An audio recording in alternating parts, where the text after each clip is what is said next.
আমরা অ্যাকচুয়ালি মাথাটা কাজ করা বলতে যেটা বোঝাই, মাথাটার ভেতরে যে কাজটা হয় ওটার কনসেন্ট্রেশন যদি পরিষ্কার থাকে তাহলে অটোমেটিক্যালি কিন্তু সাইকেলগুলো কাজ করতে শুরু করে। যারা অঙ্কের ছাত্র তারা একটা কথা বলেন, P⁵. P⁵ মানে practice practice practice practice practice. Meditation ফোকাসটা তৈরি করে, গেম স্ট্র্যাটেজি তৈরি করে।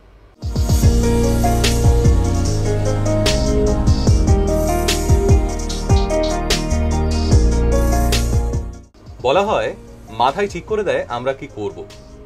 আমাদের সিদ্ধান্ত, আমাদের বেড়ে ওঠা, আমাদের চিন্তা ভাবনা সমস্ত কিছু কিন্তু মাথা বা মস্তিষ্কই ঠিক করে। কিন্তু মস্তিষ্কের নেপথ্যে কি থাকে? মাথা ঠিক কি করবে সেটা কে ঠিক করে দেয়? কোন বিজ্ঞান রয়েছে? চলুন জানি আমাদের আজকের অতিথির কাছ থেকে। আমাদের সঙ্গে আজকে রয়েছেন শ্রী বিদ্যুৎ Majumdar, deputy director, GIS group.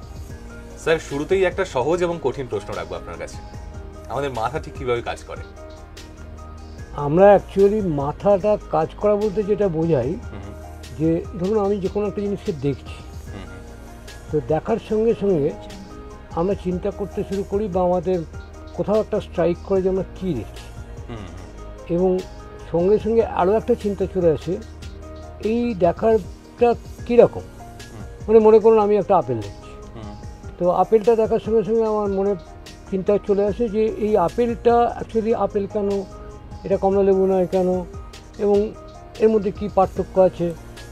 এটার থেকে আমরা কিন্তু আরও ভাবতে শুরু করি যে এটা কী, এটা খাবার নাকি এটা বল, দুটোর মধ্যে পার্থক্য আছে। এবারে এটা আমরা জানি বলে আমরা খাই, মনে করুন আমরা জানি না, তাহলে আমরা গুলিয়ে ফেলবো, যেটা আরেকজনকে জিজ্ঞেস করবো এটা কী করে, কিন্তু আমরা এটাকে নিয়ে তখন কামড়াই, যেটা আমি যাতে জানি।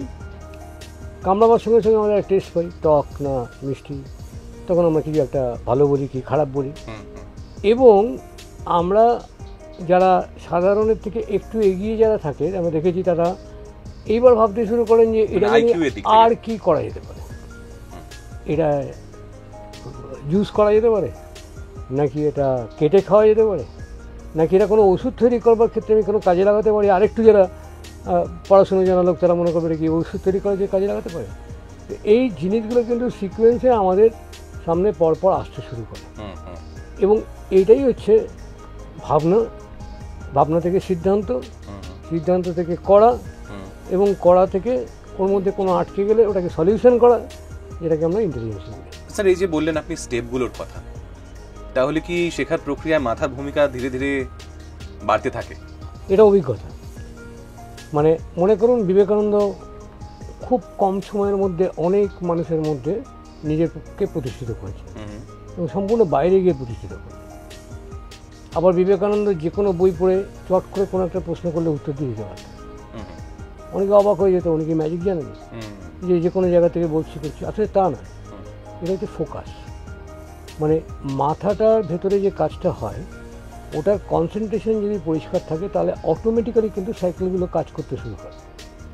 যে আপনি আমার সঙ্গে কথা বলছেন, কথা বলতে বলতে আপনি আমাকে দেখছেন, আমাকে বোঝবার চেষ্টা করছেন, একই সঙ্গে আপনার মনে হচ্ছে যে একে আর আমি কী বলতে পারি, যেটা দর্শকদের পক্ষে খুব ভালো হয় জানার পক্ষে। তো সেই দিক থেকে আমরা যখনই কোনো জিনিসকে ভাবি, ভেতরে যে প্রক্রিয়াটা হয় সেটা হচ্ছে কি সারা শরীর, মন এবং মাথা একসঙ্গে কাজ করতে শুরু করে। এই কাজটা কিন্তু সার্কুলেশনের সঙ্গে যুক্ত, সেটা বায়োলজিক্যাল, ঠিক আছে। কিন্তু আসলে আমরা যখন সাধারণভাবে আলোচনা করি তখন আমরা বলি যে আমাদের কাজ হচ্ছে দেখা, উপলব্ধি করা, চিন্তা করা, এবং সেটাকে নিয়ে কালচার করা বা নার্চার করা, এবং শেষ পর্যন্ত সেটাকে একটা জায়গায় পৌঁছানো, যেখান থেকে আমরা একটা উপসংহার ড্র করতে পারি। একদম ঠিক। সেই কাজটা কন্টিনিউয়াসলি যারা করেছেন তারা হচ্ছে যথেষ্ট বিদ্বান, এবং যারা করতে গিয়ে হারিয়ে ফেলেন, ফোকাসটা পান না, তারা বিবেকানন্দ আর হয়ে উঠতে পারেন না। এই যে অনুষ্ঠানটা আমরা করছি আজকে, যে আলোচনা, এই আলোচনায় একটা কথা এই মুহূর্তে মানুষজনের মাথায় চলে এসছে অলরেডি, আইকিউ। তো এই যে আইকিউ, এই লেভেলটাও তো মানুষের বিচার বুদ্ধির বিবেচনা করে, যে তার কতটা বিচার বুদ্ধি রয়েছে। আমি বুঝতে পেরেছি আপনি কি বললেন। যে দেখুন, যে কোনো জিনিস আমরা যখন দেখি না, তখন আমাদের রাইট আর লেফট ব্রেন দুটোকে একসঙ্গে কাজ করতে হবে। রাইট ব্রেনটাকে হচ্ছে গিয়ে লজিক্যাল, সেটা আমরা দেখলাম, দেখার সঙ্গে সঙ্গে কিন্তু ইমোশনাল ব্রেনটাও রিয়াক্ট করতে শুরু করে। যে এইটার সঙ্গে আর কি কি আমার ভেতরের অনুভূতিগুলো আছে। হ্যাঁ, যে আমি যখন কোনো একটা জিনিসকে ধরুন আজকে আমাকে বললেন যে 8টা লাইন 1 2 7 9 8 7 লিখলাম, আবার 8টা রো হলো যেখানে আমার অনেকগুলো আছে, তাহলে 8 × 8 64 হয়ে গেল। এই 64টা নাম্বারকে একবার দেখিয়ে দিয়ে যদি কেউ বলে আপনি পরপর বলে যান তো কী লেখা আছে, আপনি কি বলতে পারবেন? অনেকে বলতে পারে। কি করে বলতে পারে, মানে এর ইয়েটা কি, রহস্যটা কি? এই রহস্যটা হচ্ছে এটা যে ওরা এতটা ফোকাস দিয়ে জিনিসটাকে দেখে, তার সঙ্গে ওরা ছবিতে এটাকে লেফট ব্রেনটা দিয়ে কিন্তু ছবিটা ধরে নেয়। আবার আমি একটা উদাহরণ দিচ্ছি আপনাকে। আপনি ছোটোবেলায় মেমোরি টেস্ট করেছেন, একটা বাটির মধ্যে দাঁড়িয়ে সেই ছুরি কাঁচি রাবার ইত্যাদি দিয়ে দেওয়া হলো এবং তাকে 1 সেকেন্ড দেখে বলা হলো যে এবার তুমি খাতায় লিখতে শুরু করো যে কী কী আছে। ও যদি ওইটা মানে মনে রাখার চেষ্টা করে তাহলে ওকে ছবিগুলো মনে রাখতে হবে।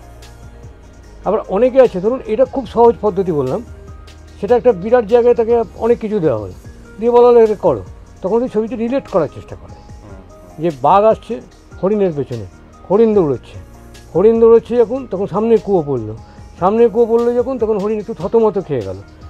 কুয়োটা যখন পার হয়ে গেল, সে দেখলো একটা কাঁটা তারের বেড়া আছে, তাহলে ও কিন্তু পরপর সিকোয়েন্সে রাখছে, এই জিনিসগুলো করছে।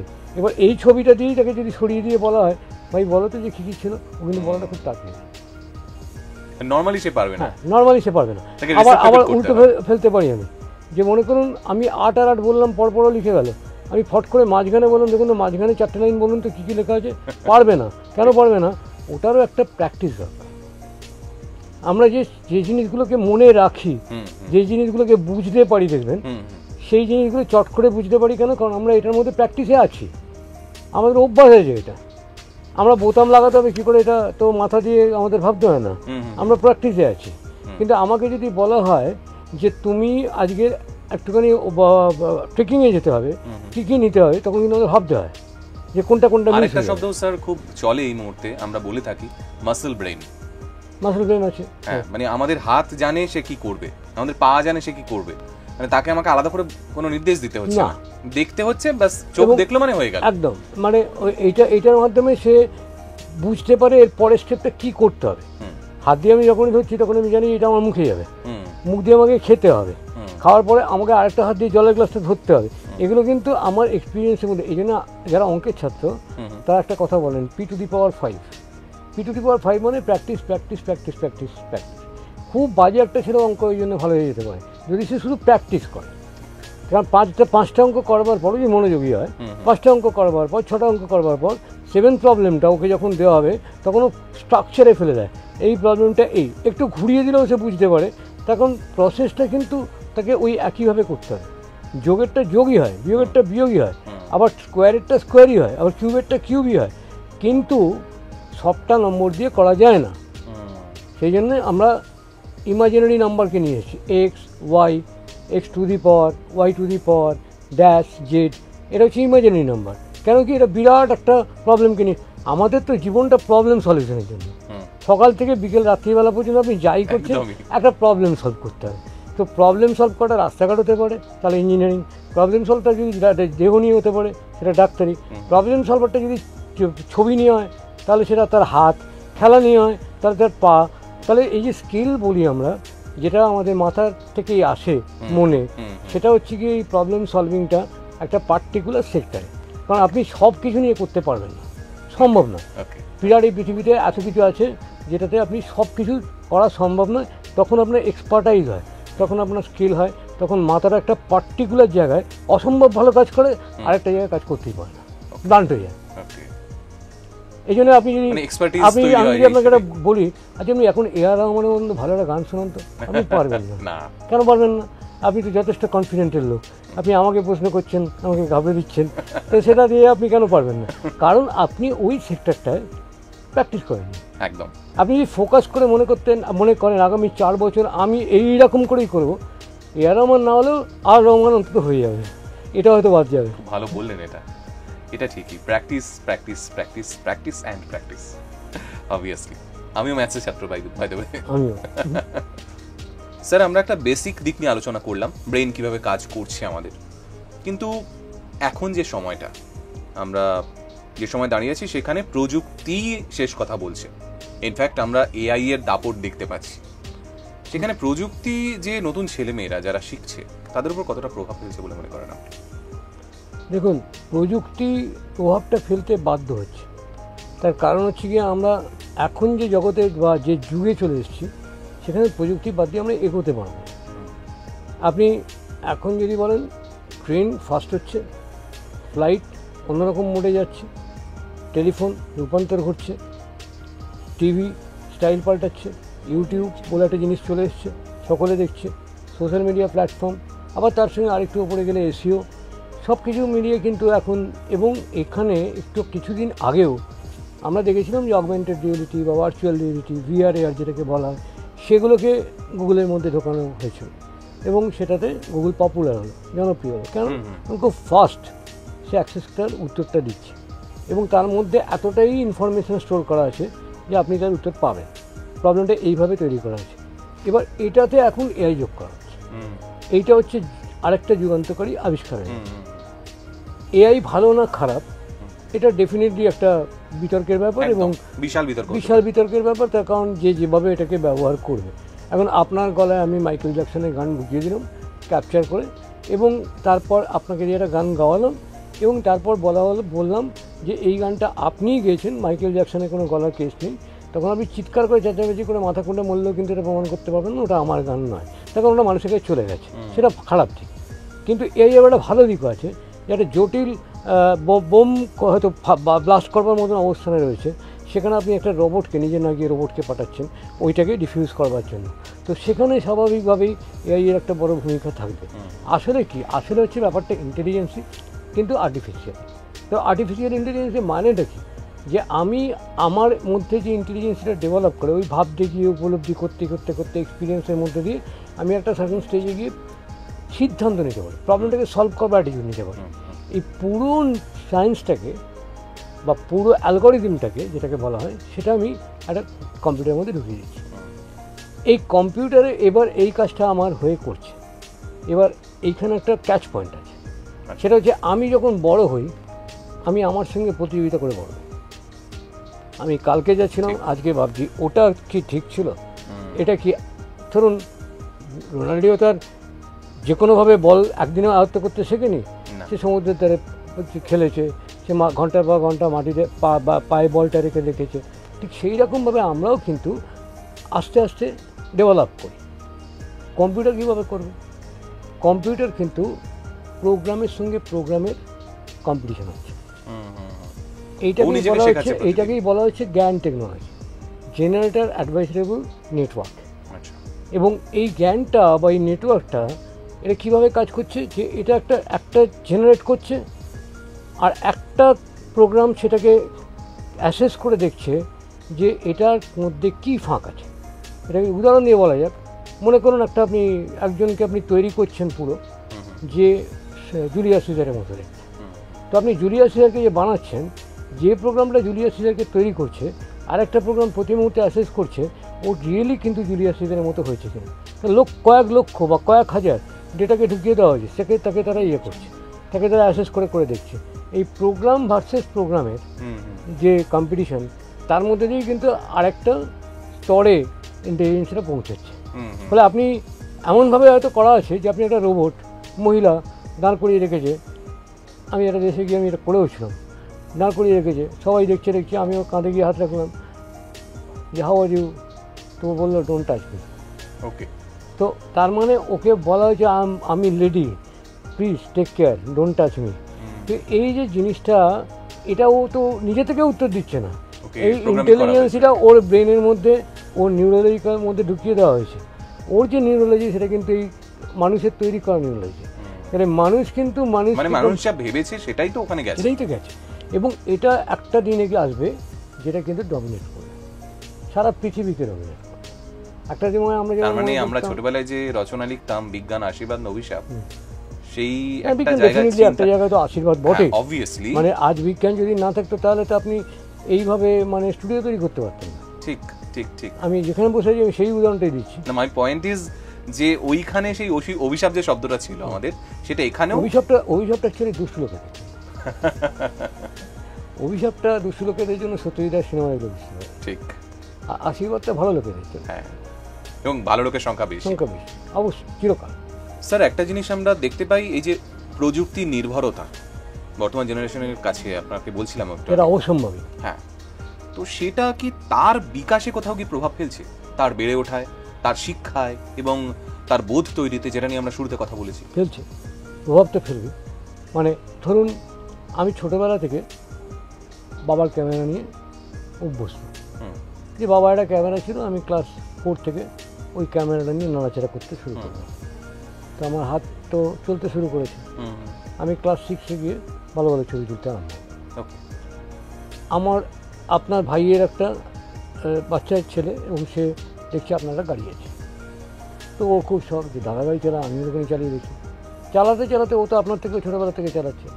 তো এই যে আরও পপুলার, এই যে প্রভাবটা, এটা হচ্ছে কোনো একটা জিনিসকে, বস্তুকে আমরা যখন হাতের কাছে পাই না, সেটা নিয়ে আমরা থেমে থাকতে পারি না।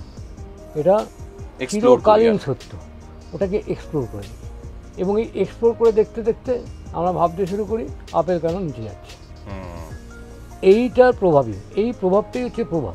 এই প্রভাবটা সাধারণ মানুষের মধ্যেও আছে, এটা একটা লেখাপড়া জানা লোকের মধ্যেও আছে, সে সেইভাবে ট্রেন্ড হচ্ছে। কিন্তু এটা ডিপেন্ড করে আমরা কোন কোন স্তরের মধ্যে দিয়ে যাচ্ছি, কাদের মধ্যে দিয়ে যাচ্ছি, সেইভাবে আমার উত্থান পতন, উত্থান বা আরও উত্থান হতে পারে, কিন্তু প্রভাবটা কিন্তু সকলের মধ্যে।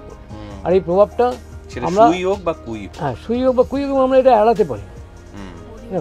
কু হওয়াটা উচিত নয়, কুই হোক আর কুই হোকের মধ্যে আমি কুয়ের দিকটা চেপে রাখতে চাইছি, কিন্তু সুইয়ের দিকটা কিন্তু অসম্ভব একটা বড় হরাইজনের মধ্যে আছে। এই যে আমি একদম উদাহরণ দিয়ে একটা ছোট্ট কথা বলি, মানে বেশিক্ষণ নেবো না। সেটা হচ্ছে যে একটা মনে করুন একটা পেসমেকার আছে আমার বাবার বা মায়ের বুকে, এবার সেটা বদলাতে হচ্ছে, চলছে না, বদলাতে হচ্ছে। তার একটা নতুন পেসমেকার লাগিয়েছে, ওই পেসমেকারটা আমি সায়েন্সের একজন ছাত্র হিসেবে দেখতে শুরু করলাম। আমার কিন্তু পেসমেকার সম্পর্কে তখন কোনো আইডিয়া নেই। এবার আমি তার পার্টসগুলো দেখলাম, খুললাম, ওটাকে আর কি আছে। এবার আমি চলে গেলাম একটু ইউটিউবে, পেসমেকার সম্পর্কে একটু জানলাম, তারপর আমি আরও ইন্টারেস্ট থাকলে একটা বই কিনলাম, তখন দেখলাম এইভাবেই কিন্তু আমরা কম্পিউটার শিখেছি, এইভাবেই কিন্তু আমরা মোবাইল শিখেছি। আজও বেশিরভাগ লোক কিন্তু মোবাইলের ভেতরে যদি 100টা জিনিস থাকে, 5টা জিনিস জানে, 95টা জিনিস জানে না, তখন সে খুলে নাড়াচাড়া করে। যতক্ষণ না আপনি কিছু ধ্বংস করবেন, ততক্ষণ কিন্তু সৃষ্টি হয় না। সেই ছোটবেলায় গাড়ি ভেঙে দেখার মতো একদম। স্যার, আমরা প্রভাব নিয়ে তো কথা বললাম, কিন্তু প্রভাব খুব বেশি করে পড়েছিল কিন্তু কয়েক বছর আগে, যখন আমরা ব্ল্যাকবোর্ড ছেড়ে বাধ্য হয়েছিলাম স্ক্রিনের দিকে তাকাতে।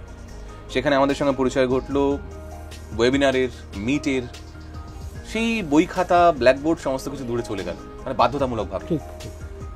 সেটাও তো মানে এই দুটোর মধ্যে কোথাও আপনি পার্থক্য করতে পারেন? না, এটা তো পার্থক্য আছে। মানে আপনি যেটা বলতে চাইলেন যে বিশেষ করে প্যান্ডেমিকের সময় আমরা যতটা এই অনলাইন এডুকেশনে ঢুকেছি, একদম, হ্যাঁ, যেটা টেকনোলজি বেসড, সেটা আগে ছিল না। আগে মানুষের একটা ধারণা হচ্ছিল অনলাইন অফলাইন, কিন্তু এই প্রথম আমরা দেখলাম যে মানুষ বাধ্য হলো, কারণ এটা না করলে মানুষ আর বাধ্য হলো ক্যাম্পাস থেকে স্মার্ট ক্যাম্পাসে এবং এগোতে পারবে না। তাকে যে প্রথম হয়তো গ্রামের ছেলেদের খুব অসুবিধা হচ্ছিল, মানে ওদের কাছে কানেক্টিভিটি আছে না নেই, কিন্তু পরিস্থিতির চাপে পড়ে তারাও এটাকে আয়ত্ত করতে বাধ্য হলো। হ্যাঁ, হয়তো উন্নত মানের স্মার্টফোন নেই, কিন্তু একটা স্মার্টফোন তারা জোগাড় করে নিল। এই জিনিসটা যখন হতো, তখন আমরা যখন স্কুল করতাম, আমাদের কিন্তু পড়ানো হতো চক, ডাস্টার আর ব্ল্যাকবোর্ড। আমরা মাস্টারমশাই ছবি আঁকতেন, মাস্টারমশাই সেটাকে এক্সপ্লেন করতেন, এবং মাস্টারমশাই নোটের আকারে ওটাকে লিখে যেতেন, ছাত্ররা নোট নিত, বাড়ি গিয়ে নোটটা পরিষ্কারভাবে মুখস্থ করতো। বুঝুক আর না বুঝুক, পরীক্ষার নম্বর পেতে গেলে ওই নোটটা মুখস্থ করতেই হবে। মুখস্থ করে যারা ভালো মুখস্থ করতো তারা সুন্দর দাঁড়িয়ে কমার সময় লিখে দিত, যারা ভালো মুখস্থ করতে পারতো না তারা একটু নিয়ে ঠিক আছে একটা মোটামুটি জায়গায় দাঁড় করাতো, আর যারা বুঝতেই পারতো না তারা ফেল করতো। এই ছিল ক্যাটেগরি, ঠিক আছে। কিন্তু এরপরে চলে এলো একটা গ্রিন কালারের বোর্ড, যেখানে আমরা ওই যে টর্চের মতন আমরা পয়েন্টার দিয়ে আমরা দেখে দেখাতাম যে এটা প্রেজেন্টেশনের স্টাইলটা পাল্টাতে শুরু করেছিল। এবং আপনার মনে আছে নিশ্চয়ই যে ওই সময় কিন্তু ওভারহেড প্রজেক্টটা যেটাকে বলা হয় ওএইচপি সিট দিয়ে যেটা করা হতো, হ্যাঁ, যে আপনাকে একটা বড় স্ক্রিনে পাতা রাখতেন এবং ওই পাতাতে যা লেখা আছে ওটা বড় স্ক্রিনে গিয়ে রিফ্লেক্টেড হতো, ছেলেরা বেশ পরিষ্কার দেখতে পেতো, হ্যাঁ, এবং সেখান থেকে তারা করতো। এরপরে কিন্তু চলে এলো এই স্মার্ট বোর্ড ব্যাপারটা কতটা অনেকটা সুবিধা হয়ে গেল। সুবিধাটা হচ্ছে কি, নাম্বার ওয়ান, আপনি পড়াতে লিখছেন, আপনি বোর্ড থেকে একটা সার্কেল টেনে নিলেন, সার্কেলটা ছোট বড় হাত দিয়ে, মানে জাস্ট সেন্সার হিসেবে হাত দিয়ে বড় পারফেক্ট হচ্ছে। তার সঙ্গে আপনি একটা কোনো জিনিসকে টেনে নিয়ে অ্যামালগামেট করছেন, আপনি নতুন একটা কোলাজ সিস্টেমে সেটাকে বার করতে পারছেন। আপনি ওই পয়েন্টটাকে করতে গিয়ে আপনি উদাহরণটাকে ফট করে আনতে পারছেন, আপনি ওই উদাহরণটা আনতে পারছেন, এবং ওই পয়েন্টটাকে আপনি এস্টাবলিশ করতে গিয়ে আপনি দেখছেন যে ছাত্ররা আরেকটু জানতে চাইছে, যেটা এই মুহূর্তে আমার কাছে বইটা নেই, আপনি লাইব্রেরিকে অ্যাক্সেস করে নিচ্ছেন, ও বইটা খুলে আনলেন, বইটা পাতাটাকে আবার আপনি ইয়ে করে দিলেন, মানে স্ক্রিনে ফেলে দিলেন, এই স্ক্রিনে বইটার পাতা দেখেও ছেলেরা বুঝতে পারছেন, আপনি একটা ছবি নিয়ে এলেন, ছবিটা একদম সমুদ্রের তলায় কী হচ্ছে আপনি দেখাচ্ছেন। আরও কিছু যারা কোশ্চেন আছে, তাহলে আপনি আইডির কোনো একটা প্রফেসরকে মানে কানেক্ট করে দিলেন, স্যার আপনার কাছে দুটো প্রশ্ন আছে। তাহলে দুটো জিনিস, একটা হচ্ছে গিয়ে আপনার মাথাটা যেমন কাজ করছে, অ্যাট দি সেম টাইম আপনার মাথাকে সাপোর্ট করবার জন্য টেকনোলজি আপনার পাশে এসে দাঁড়িয়েছে, এবং আপনি এডুকেশন হয়ে গেছে এনি টাইম এনিওয়্যার। আপনার কাছে ট্যাব আছে, আপনি ট্রেনে যাচ্ছেন, ক্লাস অ্যাটেন্ড করতে পারেননি, আপনি ক্লাস অ্যাটেন্ড করে নিচ্ছেন, ওই ট্রেনে বসেই ক্লাস অ্যাটেন্ড করছেন। আপনি বাড়িতে যাচ্ছেন, বাড়িতে গিয়ে ওই দিনে ক্লাস অ্যাটেন্ড করেননি, ট্রেনে কানেক্টিভিটি ছিল না, আপনার ডিপোজিটরি হয়ে আছে, ওটা ক্যাপচার্ড হয়ে আছে পুরো, রাত্রিবেলা আপনি পুরো ক্লাসটাই দেখে নিচ্ছেন, পুরো ক্লাসটাই বসে বলছে মাস্টারমশাই পুরোটা দেখে নিলেন, তখন কিছু বুঝতে পারলেন না, রাত্রিবেলা মাস্টারমশাইকে ফোন করে নিলেন বা একটা টেক্সট করে রাখবেন যে আমার এই কোশ্চেনটা আনসলভড হয়ে আছে। তো এই যে স্মার্ট টেকনোলজি, এটা কিন্তু মানব জাতির উন্নয়নের জন্য করা। একদম। আজকে একটা ছেলে কিন্তু মানুষ তো ব্যাকওয়ার্ড যেতে পারে না, আজকে আমার একটা ছেলে কিন্তু ইন্টেলিজেন্ট হয়ে গেছে আমাদের থেকে অনেক বেশি। আমরা ভাবি ওরা পাকা হয়ে গেছে, আমরা ভাবি ওরা হয়তো কিছু মানে সারাক্ষণ ধরে কম্পিউটার নিয়ে মোবাইল নিয়ে কী যে করে যায় এটা আমরা বুঝতে পারি না, ঠিক করছে না ভুল করছে, হতে পারে না। তার অ্যাট্রাকশনটা হয়ে গেছে এখান থেকে আমি আরও বেশি জানবো। ঠিক। কেন এই যে লাইক, এই যে শেয়ার বাড়ছে কেন? আপনি তো আপনার সম্পর্কে জানেন না। আপনার সব থেকে বড় হচ্ছে যা মানে কৌতূহল, আমি কে। তা আপনি একটা আপনার ছবি দিলেন, 100 লোক লাইক দিল, মানে আমি একটু হিরো। তার আগে পর্যন্ত আপনি জানেন না যে আপনি কে। এই মানুষের কৌতূহলটাকে কিন্তু কাজে লাগাচ্ছে ফেসবুক, এবং সেইখান থেকেই কিন্তু সে দেখছে যে 20টা লাইক পেয়েছিল, আরে আমার তো 50টা পাওয়া দরকার, তাহলে আমার মাথা কাটাতে হবে কি করলে এটা কোন অ্যাঙ্গেলে। এবার খবরের কাগজে আগে রিপোর্টাররা বা জার্নালিস্টরা অ্যাঙ্গেল লিখতেন পেনে আর কালিতে, এখন অ্যাঙ্গেল তৈরি হচ্ছে টেকনোলজি ইউজ করে। ঠিক ঠিক ঠিক। সেইখানেই কিন্তু আমাদের কৃতিত্ব, আমরা এগোচ্ছি। হ্যাঁ, অবভিয়াসলি আমরা এগোচ্ছি। স্যার, অনেকগুলো প্রশ্ন আপনাকে বিচ্ছিন্নভাবে করলাম এবং আপনার আলোচনা থেকেও অনেক প্রশ্ন উঠে এলো, কিন্তু কয়েকটা প্রশ্ন আপনার জন্য রেখেছি আর কি, যেগুলো র্যাপিড ফায়ার হিসেবে আপনাকে করব। যদি জিজ্ঞেস করি যে আপনার প্রিয় একটা টেকনোলজি যেটা শিক্ষাক্ষেত্রে বিপ্লব এনেছে? ইন্টারনেট। দারুণ। অবশ্যই ইন্টারনেট না হলে আমরা আজকে এই জায়গায় পৌঁছতে পারতাম না। সারা পৃথিবীকে কানেক্ট করি, একদম অন্তর্জাল যেটাকে বলে। একদম। নেক্সট, শিক্ষার্থীদের মাথা কখন বেশি সক্রিয় থাকে, সকালে না রাতে? এটা অনেক উত্তর আছে। প্রথম কথা হচ্ছে গিয়ে শিক্ষার্থীর বয়স কত, খুব ইম্পর্টেন্ট পয়েন্ট। আর একজন শিক্ষার্থীর বয়স যদি আমি বা আপনি হন, যারা ম্যাচিওর, তাদের কোনো সময় ওইভাবে থাকে না, তাদের তাগিদের ওপর আমার প্রেজেন্টেশন দিতে হবে, এক্ষুনি পড়তে হবে। সুতরাং ওদের কিন্তু ওই সময়ে তাগিদ বা প্রয়োজন অনুযায়ী ওরা তখন সবথেকে বেশি ফোকাস। আমি ক্লাস 5 একটা বাচ্চা পরীক্ষা দিতে যাবে, তার ক্ষেত্রে কিন্তু তাগিদ নেই।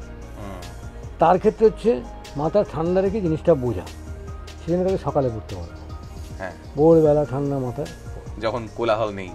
হ্যাঁ, যদি সে বিজ্ঞান নিয়ে চর্চা করছে বা কমার্স পড়ছে, তাহলে 10টার পর রাত্রিরে, তখন কিন্তু সে ঠান্ডা মাথায়, কেউ নেই, ঘুমোচ্ছে, কোনো কোলাহল নেই, অঙ্কের একটা জটিল প্রবলেম সলভ করতে হচ্ছে তাকে, অ্যাস্ট্রোনমির একটা জটিল প্রবলেম সলভ করতে হচ্ছে, মহাকাশের একটা এয়ারোস্পেসের জটিল প্রবলেম সলভ করতে হচ্ছে। আমি জিনিসটা খুব সাধারণভাবে নিতে পারছি, মানে অনেক কিছু তাকে করতে হতে পারে। তখন দেখবেন গভীর রাখতে, এই জন্য বলে না ধ্যান সবসময় গভীর রাখতে হবে, কারণ গভীর রাত্রে কিন্তু কনসেপ্ট, মানে ফলে আমি বলবো এটা নির্ভর করে কখন হয়, ডিপেন্ড সেটা কখন কার দরকার হচ্ছে, কোন বয়সের ছেলের দরকার হচ্ছে, কোন পরিস্থিতিতে সে এটাকে করছে। ওকে, নেক্সট। আপনি যদিও আপনার উত্তর এটা দিয়ে দিয়েছেন, তবুও কোশ্চেনটা আপনাকে করি একবার, পাঠ্য বই নাকি ই লার্নিং? না, দুটোই দরকার, পাঠ্য বইও দরকার, ই লার্নিংও দরকার।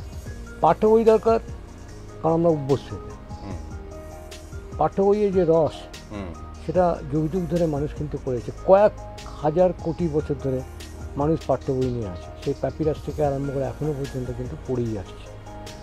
এটা একটা ভীষণ দরকার, আমরা তো পাল্টে দেবো, ওটা মানে জিনের মধ্যে ঢুকে গেছে। আর ই লার্নিং মানে কি? ই লার্নিং মানে হচ্ছে কি পাঠ্য বইটাকে আমি একটা ইন্টারনেট কপি করা, আরও হচ্ছে অনেক কম স্পেসের মধ্যে রেখে নেওয়া, ঠিক, সেটা সব থেকে বড় ব্যাপার। খুব ইন্টারেস্টিংলি আপনাকে যদি বলি, রবীন্দ্রনাথ ঠাকুর সারা জীবন ধরে যা লিখেছেন সেটা 2 জিবিতে চলে আসে, 2 জিবিতে চলে আসে, স্বাভাবিক, একদম ঠিক বলেছেন। মানে এই জন্য কম কম জায়গায় আমি এটাকে রাখছি। আর ই লার্নিংয়ে আরেকটা ব্যাপার হচ্ছে অ্যাক্সেসিবিলিটি বিরাট। আপনি একটা সাবজেক্টকে সার্চ করছেন গুগলে, আপনি 1000 পাচ্ছেন, লিঙ্ক পাচ্ছেন, যেটাতে কিন্তু আপনার প্রশ্নটাকে ডিল করা হচ্ছে। সুতরাং সেটা আপনি ওই বই আপনি পাবেন না বাইরে। আপনি কিনতে গেলে আপনি সমস্ত বিক্রি করার পরে 50 বার আপনাকে জন্মে বিক্রি করলে তবে পাবেন। কিন্তু আপনি ভেবে দেখুন, আপনার কাছে ওইটা চলে আসছে, আপনি এর মধ্যে রেলিভেন্ট পয়েন্টগুলোকে নিয়ে নিচ্ছেন। এখন আরও সুবিধা, কপি করে নিচ্ছেন, পেস্ট করে নিচ্ছেন, ওয়ার্ডে জড়ো করছেন, আরেকটা বই বানিয়ে ফেলছেন। নেক্সট কোয়েশ্চেন স্যার, বুদ্ধিমত্তা বাড়াতে বেশি কার্যকর মেডিটেশন নাকি ভিডিও গেম? দুটোই। তার কারণ মেডিটেশন ফোকাসটা তৈরি করে, গেম স্ট্র্যাটেজি তৈরি করে, এটা পুরো আলাদা। মেডিটেশনটা আপনাকে এই জায়গায় নিয়ে যাচ্ছে যে আপনি জিনিসটার উপর কনসেন্ট্রেশন করছেন, আপনি জিনিসটাকে আত্মস্থ করছেন, আপনি জিনিসটাকে গভীরভাবে অনুভব করছেন এবং আপনার শারীরিক ও মানসিক উন্নতির কাছেও এটা কাজে লাগছে। আর গেম আপনাকে প্রোগ্রামিং শেখাচ্ছে, আপনাকে লজিক শেখাচ্ছে, আপনাকে অ্যালগরিদম শেখাচ্ছে, আপনাকে স্ট্র্যাটেজি শেখাচ্ছে, আপনাকে সেলস শেখাচ্ছে, কীভাবে এটাকে বিক্রি করেন সেটাও শেখাচ্ছে, আপনাকে প্রতিযোগিতা শেখাচ্ছে, কাকে হারাবেন, বড় রাস্তায় গাড়িটা উল্টে যাবে কি যাবে না সেটাও শেখাচ্ছে। গেমিংয়ের মধ্যে যারা গেমিং তৈরি করে এবং যারা গেমিংয়ের মধ্যে আছে, সেটা খুবই দরকার, মানে ডেভেলপমেন্টের ক্ষেত্রে, ব্রেন ডেভেলপমেন্টের ক্ষেত্রে। আর মেডিটেশনটা দরকার মানসিক এবং শারীরিক একটা ফোকাস তৈরি করার জন্য, যেটা তার ভেতর থেকে আসে এবং ঠান্ডা মাথায় সেটাকে অনুভব করতে শুরু করে। সেখানেও কিন্তু সে প্রতিযোগিতা জিতে যাবে। খুব ভালো মেডিটেশন যে জানে সে কিন্তু অনেক কিছু করতে পারে যেটা সাধারণ মানুষ করতে পারে। প্রশ্ন শেষ। দারুণ লাগলো স্যার আপনার সঙ্গে কথা বলে, এবং যারা এই মুহূর্তে আমাদেরকে পর্দায় দেখলেন তাদেরও আশা করি খুব ভালো লেগেছে। এরকম আলোচনা আমাদের চলতে থাকবে, দেখতে থাকুন। সকলে ভালো থাকবেন, নমস্কার।